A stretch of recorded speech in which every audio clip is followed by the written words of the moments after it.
હાલ એક ખૂબ જ દુઃખદ ખબર સામે આવી રહી છે।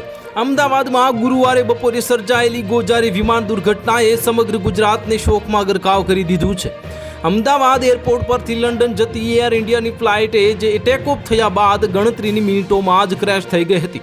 આ વિમાનમાં 242 મુસાફરો સવાર હતા, જેમાં સમગ્ર ગુજરાતના અનેક વિસ્તારોમાંથી જિલ્લાઓમાંથી આવેલા અનેક લોકોના સમાવેશ થતો હતો।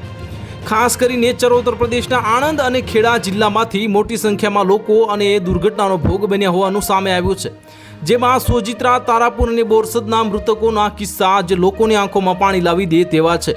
મોડી સાંજ સુધી મળતી માહિતી મુજબ ચરોતર પ્રદેશના આણંદ જિલ્લાના 33 અને ખેડા જિલ્લાના અંદાજે 17 જેટલી વ્યક્તિ આ ફ્લાઇટમાં મુસાફરી કરી રહ્યા હતા અને તેમના કરુણ મૃત્યુ થયા હોવાના અહેવાલો આવ્યા છે।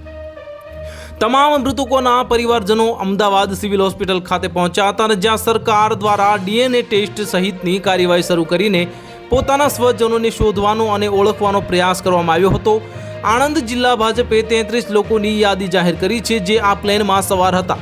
જો કે ખેડા જિલ્લા પ્રશાસન મોડી સાંજ સુધી ઘટનામાં જિલ્લાના કેટલાક લોકો સામેલ હતા તે અંગે પુષ્ટિ કરી શક્યું નથી।